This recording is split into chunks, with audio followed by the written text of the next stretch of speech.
Welcome to Manager Tools. This is Kate. And I'm Mark. Today's cast, Manager Tools Feedback Model Updated, Part 1 of 3. The questions this cast answers are: how can I deliver performance communications to my team? What should I say when giving feedback? And is there a proven way to give negative feedback politely and professionally? If you want answers to these questions and more, keep listening. With the summer quickly approaching, don't forget, Manager Tools typically books our organizational training events 2 to 4 months out. What that means is if you're considering late summer or early fall training, don't wait until we get to the summer months to get on our calendar. Scheduling organizational work with Manager Tools requires no upfront costs, while at the same time ensuring we can get to you for an optimal date for you and your entire team. For more information, contact Maggie by emailing us at customerservice@manager-tools.com for more details. Feedback is the most frequently used tool of effective managers. So then that begs the question, what is feedback? Feedback shows someone the impact of their behavior, allowing them to change ineffective actions or continue doing things that help the team achieve its goals.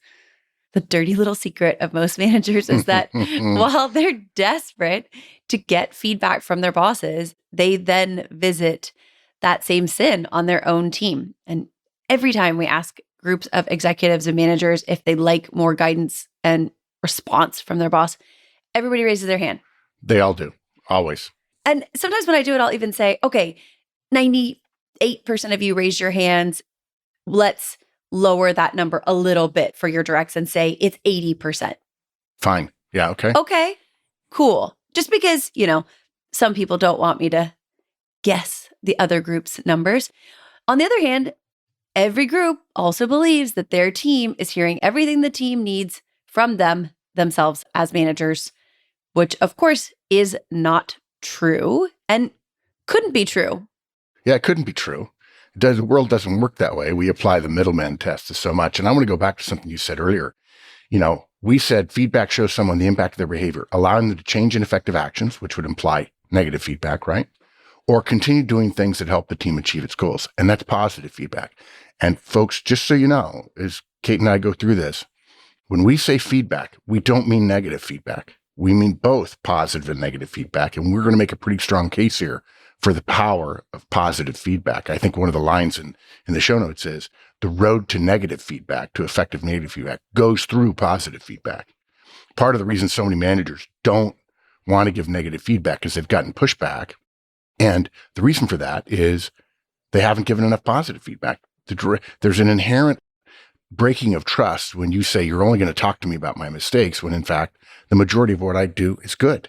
So try to keep that in your mind as we go through this, that when we say feedback, we mean positive and negative, either one. If we mean one or the other, we'll say negative feedback or positive feedback. Yeah, good. Another example, while we're talking about it, of how little feedback is intentionally given is the way that managers, to your point, defend themselves when they are challenged. They push back. They respond. We say, you don't give enough feedback. And their comment every time, the response seems to be, I do. I give detailed annual reviews, or I do quarterly reviews, etc. And okay, that's a great amount of feedback if you're willing to wait 90 days or a year to change someone's performance. Yeah.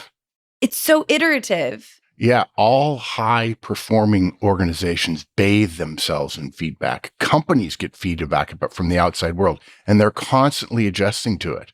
Even if you're at a lower level, you don't feel this, the executives in your organization are constantly sensing the outside world. And organizations can't exist if they're constantly sensing the outside world and adjusting products and adjusting services and adjusting sales pitches and adjusting quality checks and adjusting production schedules and so on. If then internally there is not a matching method of people within the organization getting feedback. And if you're down a little bit in the organization, the feedback won't come from outside. It has to come from inside. And that's the job of the manager. We have learned from working with hundreds of thousands of managers all over the whole big globe, the reason that these things are true is a combination of a fear of conflict and a lack of skill. Basically, you would probably see things all the time that you don't like or would like to improve in some way as you go throughout your managerial life. And we think a lot of fear is retention related. Well, what I have to share is not that big. And if I say something, they might get mad and quit. And oh my goodness, this person might not be great, but they do more work than having an open rec would Right. accomplish. So, okay, so there's fear. Got it. And also, we believe that managers just don't know how.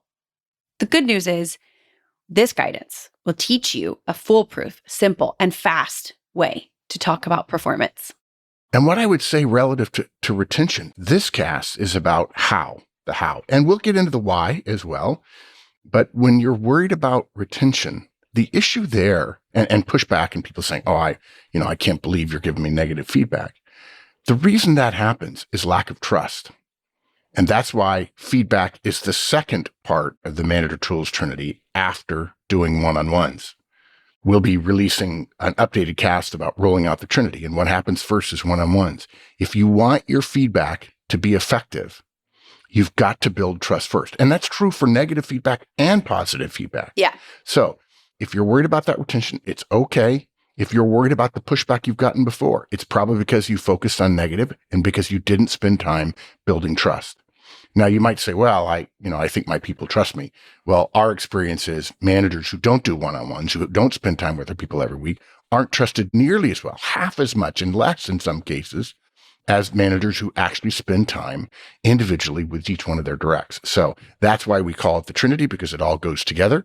And hopefully you'll listen to one-on-ones, feedback, coaching, delegation, and our process for rolling out the Trinity. It's a little slower probably than you want, but Rome wasn't built in a day. Yeah. Also, imagine an instance where someone you don't trust shares something with you, positive, negative, just a comment even. Why would you internalize that? Why would you accept it, positive or negative? Yeah. Truly. I mean, if you don't have trust with a person, you would think to yourself, well, they don't even know me. Why would I listen to that input? Yeah. And role power doesn't get you over that. Role power doesn't automatically build a whole bunch of trust. In fact, role power and trust are partially inversely related, right? Mm-hmm. So to support our learnings today so that we can teach you this model, we're going to cover 5 things. We're going to talk about the feedback model encouraging effective future behavior. Then we're going to describe the steps. Step 1 is ask. Step 2 is describe behavior. Step 3, describe impact. And step 4, future behavior. This cast is going to cover many parts. So know that there are 5 pieces to this content. And if you come to the end of the episode and you see, oh, I don't have everything, then you need to keep listening. Yes. Continue to join us. All right. So the feedback model and really its purpose, right? Encouraging effective future behavior. And one of the things they'll note, Kate, is if you look at all of the purposes, hard word to say, all of the purposes or reasons for each of the 4 parts of the manager tools trinity, one-on-ones, feedback, coaching, and delegation, they all start with encourage. Mm-hmm. Effective managers encourage. They don't punish. They don't look for negatives. They encourage. Because whatever's happened in the past has happened in the past. There's nothing we can do about it. And so we focus on the future. What has already happened has happened. And so what can we do more of the same if it's good? Or can we change it if it's not effective?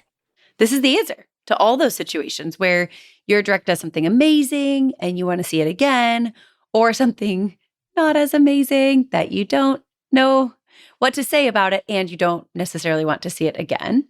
Or sometimes you think you know what you want to say, and a week later, you see another situation where the behavior would be helpful, and the direct just doesn't seem to make the connection between those 2 things. Or sometimes they do the same, not that useful, ineffective thing again, further, destroying a relationship with a customer or creating extra work or generally making life difficult. This is what you do. Yeah. We don't speak up in those moments, not only because we don't know what to say, it's that we don't want to feel that moment of tension. It's normal, folks, to feel that normal of tension. When you're first starting out on your road to being an effective giver of feedback as a manager, that tension you're feeling is normal. Everybody else feels it. But if you'll do one-on-ones and if you'll give more positive feedback, you'll find, as we'll say later, that you'll actually have directs coming to you and say, I really appreciate the positive, but I also want to know about the negative. But too often what the average manager does is we let those ineffective moments go, and they add up and they add up until either we have to have a difficult conversation. Yeah. I'm making Joey air quotes right now, a difficult conversation, and we bring them into our office and we close the door, and now their heart rate has accelerated to the point where all they can hear is the pounding of their heart in their chest. And that conversation takes too much time, or we don't do anything, and then we have to give a bad performance review, which blindsides our directs. Although, frankly, part of the problem with performance reviews is managers know they really can't blindside directs in their performance review, and so they water down the negative and they water down the positive, and everybody ends up with sort of a bland performance reviews. Everybody's always talking about how we need to get rid of performance reviews. That's a popular thing in the business press today, if you read around, and it's just wrong. It's absolutely wrong. Most people don't know performance reviews were originally set up to be succession planning documents. The original performance reviews, which were invented by the United States Army after the Civil War, was to provide succession planning guidance to the organization, and they weren't even shown to the person being reviewed. Mm-hmm. And then we figured out, no, there's a way to make it a feedback mechanism too. But the only way an annual feedback mechanism works is if there's daily and weekly feedback along the way, which builds trust so that there are no surprises. The last thing you want to do in a performance review is surprise somebody. If you surprise them, it's going to be ineffective. It's going to be unprofessional, and it's going to be perceived as uncaring. It's not effective to save up all those performance improvement conversations. And I would suggest it's also a little bit degrading to the relationship you have with someone. And, what always frustrates me about it is the idea that if I was given the opportunity to know I could do better, I have the opportunity, right? If I'm given the information, I have the opportunity. If I don't have the information, I don't have the opportunity. And not being given that communication keeps me from being able to change, to do better. So there's that. So not effective to hold all that to the end, partially because the direct doesn't know what you'd like her to carry on doing or change. And they don't get those opportunities, which means you don't have current improvement in performance. You're going to have to wait for the next, 6 months, 3 months, who knows? At the end of the year, then the performance review will also be very confusing or very tense. And then you'll wish that you had that less than 1 minute conversation in April so that you could have had the benefit of 8 months of better improvement. Yeah. Better, or more of the same. If you don't give positive feedback, they may end up changing what they did and become ineffective. So exactly. you want to reinforce the things that are good as well. Yeah. Yeah. Now there's an important point here that a lot of people miss. If you've listened to our guidance about one-on-ones are for the direct. The reason for that is you can get time with your directs almost any time. Pretty much. If you go down to your direct's office, or if you ping them and say, call me, they're going to call you. Or if you say, hey, do you have a minute? Your directs are going to say yes. Well, we can assure you, they're not sitting around saying, I hope she comes by. I hope she comes by. I hope to be interrupted by my boss. They don't say that. Okay. So one-on-ones exist for the direct to have a chance to talk to the manager. Yes, the manager gets time too. Generally a little bit less than the direct, and directs almost always have plenty to say in their one-on-ones, even though managers don't believe that when they're first starting out. So one-on-ones are for the direct. So people mistakenly assume, oh, this is feedback. It's for my direct. So this is for the direct. Well, the feedback is for the direct, but the Manager Tools feedback model was created for managers. We created it to make it easy for you to discuss your direct's performance. The reason the model is for managers is that we managers are the problem. We have an obligation to give feedback, and frankly, we're not doing it. Mm-hmm. The average manager gives 1/50th, probably. That's an overstatement, folks. Probably 1/50th of the feedback he or she should give. As we said earlier, everybody wants more performance communications, admittedly, assuming it's done professionally and politely, Mm-hmm. which we assume if you're listening, you want to become a better manager, you're an ethical person, you're a caring person. And ethical, caring managers do better than unethical, uncaring managers, that's for sure. There are some places where that's not true, like Wall Street, but everywhere else, it's true. Everybody wants more performance communications. And we managers, we know we ought to be given it. That's part of our tension. We know we should do it, but again, as we said before, we don't know how. And we're a little worried about how it won't turn out well, in part because we don't know how. So we don't do it. This model, the manager tools feedback model, is the how.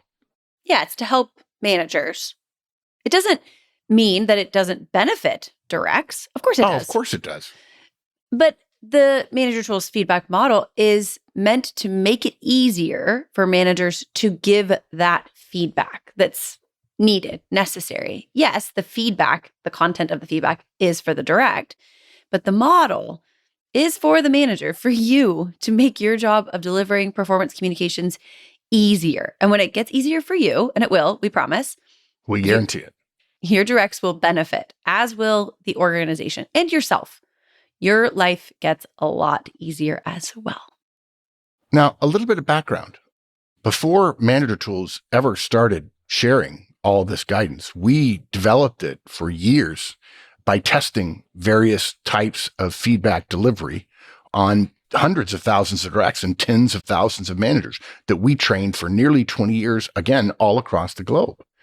We created this delivery model by trying different things. The original model didn't, and actually the original model was terrible, and we kept improving. And one of the late stages of the original process of creating the model didn't include the first step, where you ask your direct if you can give them some feedback. And believe it or not, adding that first step shortened the amount of time it took to give feedback. When we actually measured how long it took managers to give feedback, if you only use steps 2, 3, and 4, which seems more comfortable to most people, on average, that took 51 seconds. When they started, this was just in the very beginning when they didn't know the model real well. When they started asking first, that dropped to 29 seconds, nearly a cut in half. And you're going to discover, as we start giving you examples and you start practicing, really good feedback only takes 10 to 15 seconds. So we made this model to make it easy for you to direct your team's performance towards the behaviors the organization finds helpful, which, of course, the organization is you for your directs. Your job as a manager is to get results. You may not have ever heard this before, but it's a fundamental principle of organizational theory and managerial basics that results are nothing more than aggregated behavior. Add up all the behaviors in your organization, and you get the results that the organization does. By helping your directs move their performance towards behavior which is helpful to the organization, and you generally have a better view of what the organization needs in your directs, not a lot, but enough. If you do that, you're going to get better overall results. And as we've said many times, for those of you who haven't been with us very long, the manager's primary responsibility is results. Every manager in the world has two primary responsibilities: results and retention. The feedback model is a key part of getting better results, and because directs secretly want it, as long as it's coming from a caring, ethical boss who has built trust with them, you do that through one-on-ones, your directs will appreciate it, respect it, and they will improve their performance. Which, again, supports your primary responsibility. Yep. That's your goal. In terms of the model, the first 3 steps are the same, whether the feedback is positive or negative. It doesn't matter for the first 3 steps. That's because whether the behavior we want to discuss is positive or negative, what we are moving towards and hoping to achieve is a positive future. So the majority of the content of the model remains the same each time. And that repetition will help you become more comfortable over time. The repetition of it really allows you to feel more comfort. So even though sometimes people say, oh, it feels robotic, I felt that way myself. Here's what I can tell you about that. It allows you to become better at it more quickly and more comfortable more quickly than having to invent the words every single time. You know what's funny about that, Kate? It's good to hear you say that it felt robotic to you. It did not feel robotic to me. Well, you tested like 100.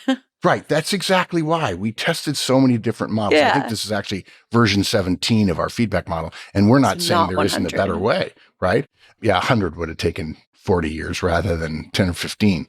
But I was literally learning this stuff. I didn't know the feedback model before we started trying to help organizations in my previous company, Horseman & Company, try to figure out how to get managers to give more feedback. And people are still trying all kinds of things. Every time I hear feedback sandwich, I'm amazed that that horrible, horrible, horrible guidance still exists. In fact, I was speaking at a keynote last week, and I talked about the importance of managers giving feedback. And a person said, "Oh, we do that already. We were taught in our corporate university to use the feedback sandwich technique." And the crowd started laughing because I just basically crumpled in front of the audience of about 200 people because I said, no, please. And this is a young person. And I said, I want you to email me. I want to develop a relationship with you to explain that some of the stuff you've been taught is just wrong. And well, we can go into the feedback sandwich all the time, but then there's also feedback dialogue. There's so many bad ideas out there. Yeah. The purpose of all feedback, whether it's positive or negative, this is the purpose of all feedback, whether you use our model or not. And if you do a thought experiment on your own, you'll discover that the purpose of all feedback is to encourage effective behavior in the future. That's why we always deliver all feedback, positive or negative, in a positive, supportive tone. We are trying to get the direct to do something positive in the future. And if we're suggesting we're encouraging positivity in the future, effectiveness in the future, why wouldn't we be supportive about that? The manager who thinks, well, negative feedback needs to have a tone of concern or worry, that's wrong. That's focusing on the past. We don't want you focused on the past. Again, there's nothing you can do about the past. There's only one model built on encouraging effective future behaviors and performance. So if you're worried about how to moderate your tone, you won't have to. You forgive. In fact, we have podcasts where the heart of feedback is actually forgiveness when it comes to negative feedback. And if you're a manager who can't forgive people, you're going to struggle to be a great manager because people are going to make mistakes. We're human. The nature of humankind is to make mistakes, but to make more positives than negative over time, the positives outweigh the negative. We have cultural adaptation within our organizations, and people learn that the people who do more positive stuff and they see them getting rewarded for it in terms of positive feedback, the more often they are likely to model that behavior. And over time, the organization generally moves in a positive direction. I like to imagine a future where this behavior supports something we're doing, or this behavior is not involved in something we're doing next time once the person has the information in order to give myself the right outlook. Like I imagine a situation where if somebody said to me, hey, that's really good, do it again, I would do it again. And so I imagine my director doing the same thing. And I think, gosh, I'd love to see this again. And then I imagine that with happiness. Same thing with negative. I imagine if somebody told me this information and I knew that the thing that I was doing wasn't supporting our mission, our goal, whatever this Tuesday thing that we're doing, then I wouldn't do it again. And so I just imagine if my direct knew this thing, they wouldn't do this thing that is not helping us. Ta-da! Happiness in my brain. Yeah. Which is different than what we would describe as punishment. And we don't recommend that you engage in something akin to punishment, frankly, because it's ineffective to punish ineffective behavior. There's all kinds of data on that in the psychological world. Yep. Yeah, we don't punish directs for doing the wrong thing in any situation. Punishment is about the past. Punishment is about what they did. And feedback is about changing what they do in the future. As well, punishment doesn't cause people to change their behavior necessarily in the right direction. Rather, Correct. It causes people to avoid being punished, which could lead to all sorts of different behaviors that we may or may not find effective. Yeah, well, it brings up the old joke that the cover up is always worse than the crime. People start doing the things they want to do. If they get punished, they're mad at you. So they say, well, I'm going to continue doing it. I'm just going to make sure he or she doesn't know about it. Oh, Yeah. yeah. Yeah. Hiding So stuff. again, yeah, all feedback is inherently positive because it is about a positive future. That means your tone when you're delivering positive or negative feedback is always positive. Either we're changing something ineffective to become effective, or we're encouraging more of that same positive behavior we just saw or heard about them engaging in. Feedback is about addressing everyday small occurrences. 99.999% of all behavioral situations at work require nothing more than a brief exchange, which the feedback model covers. When managers do this regularly, making a habit of talking about performance, the need for bigger conversations largely disappears. It does. We're constantly course correcting. We're constantly in conversation about moving towards the target, as opposed to letting it all linger, letting it languish. I tell this story a lot. I have a good friend, Ron Rivera, former head coach, NFL head coach, football, and also a Super Bowl winner with the Chicago Bears when he was a player. And he and I got talking about performance and communication. And he told me every NFL player, the day after a game, sits down with their coach and they have been given a video zoomed in on them from a camera most of us are not allowed to see called the All 22, which shows all 22 players on the field. And they go over every single moment of every play that player played. And they point out all the good stuff and they point out the stuff that could be better. These sessions for people who play full-time on offense or defense, maybe not punters or long snappers or things like that, they take 90 minutes. Now, those of you who don't know, there's only actually in a 60-minute football game, there's only actually about 22, 23, 24 actual minutes of action. So if you're playing on offense, that's only 11 minutes. But they take 90 minutes for a player who played virtually all the snaps on offense or defense. They take 90 minutes and go over it in slow motion. And Ron told me afterwards, he says, the NFL, the entire system of player development within the season is all about feedback. You are going to be bathed in feedback. He says there are three types of people in the NFL. There's the 10%, 10 or 15% at the bottom who don't like it. They don't like having their mistakes pointed out. They don't really care about the things they did good, which is a horrible mistake. All the great players want to pay attention to exactly what they did good so they can do it again. And that 15% at the bottom that don't want to be there and cross their arms and say, yeah, okay, yeah, I got it. Yeah, I got it. They're out of the league within a year or two because you have to get better. You have to constantly get better because everyone else around you is getting better. There's a group in the middle, 60, 70%, 80% that are there. They're trying to learn. They're trying to do better. And they might play 4, 5, 6 years. Sometimes injuries shorten careers, obviously. And then there's the 10% at the top. And he says, these are all future Hall of Famers. And they not only dig into the session, they want somebody else there in addition to their position coach, another position coach. They want another player there to go over it. And then they ask at the end of the 90 minutes, can we do it all again? Why? Because the very best people in the world, think about it. The reason I love the NFL as an example, there's only 500, 600 players. And every single player, let's say there are 30 teams. I can't remember if they're 24, 32, whatever. There's only 30 people playing that position in the world. These are the best 30 people in the world. I heard a coach say once to a player in a video, my job is to find somebody who's better than you. And your job is to make it impossible for me to find that person. Well, you're going to have to get better because somebody else is gunning for your job, right? Oh, yeah. That's the nature of feedback. They go over every single thing they do. And anyone who comes in and says, well, I don't need this. I'm good. I'm already good. They're gone. And if you want to be great at what you do, you have to be willing to bathe yourself in the feedback and in feedback. And if you're a manager, you are the deliverer of that. Okay, Northeast, you're up. June 4th and 5th, we're hosting an EMC and an ECC in Jersey City, Effective Management and Effective Communication. If you're in the area, or maybe you're even in the Big Apple, it's an opportunity to learn the next steps to becoming a more effective professional, better management, better communication, and you might meet other professionals from your area. We would really like to see you there. June 4th and 5th, sign up at manager-tools.com/training. Now, look, Kate said 99.9% of all behavioral situations, it doesn't take much. You can do feedback. If you give 30 or 40 instances of feedback as you're learning, you're going to get down to taking 10 or 15 seconds. And by the way, that will mean you'll give more feedback.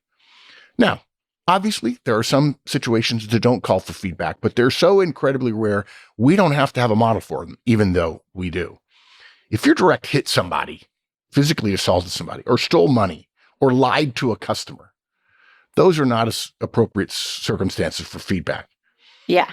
In those situations, there's probably ample organizational systems and support from HR to support a more significant response, including, of course, in some cases, firing people. But that just doesn't happen that often. People are always trying to solve for that uncertainty. But the bigger uncertainty, the bigger opportunity is the vast majority of behavior that's not quite good enough or better than you need it to be. The first one calls for a bit of negative feedback with a positive tone from a caring and an ethical manager.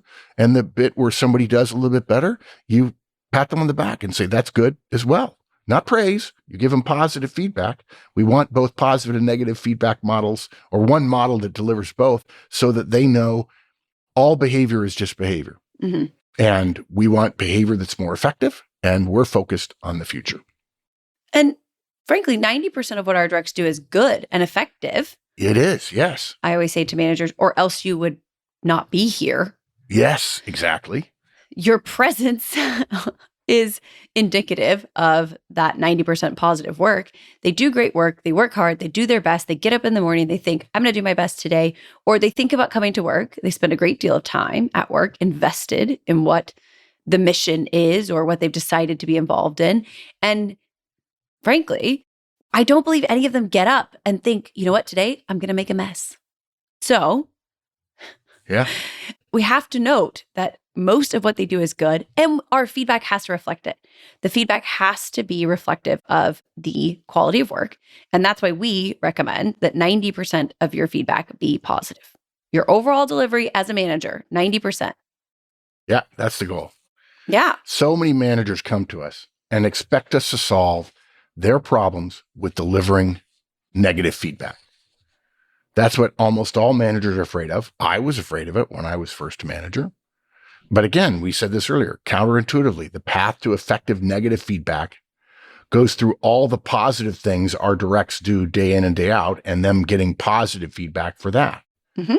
When you start recognizing their contributions with plenty of positive feedback, the vast majority of your directs, frankly, in addition to being astonished, I would say, until they get used to it, will start asking for more negative feedback. They will. They'll ask. Imagine a world where your directs ask for negative feedback, as opposed to the fear right now that so many of us have because, well, they pushed back the few times I tried it. How much easier would it be to give negative feedback to directs who respect you enough to eagerly ask for it? Directs who ask for negative feedback aren't going to push back. Mm-hmm. Assuming you do it politely and professionally with a positive tone, with some forgiveness in your heart that, hey, we all make mistakes.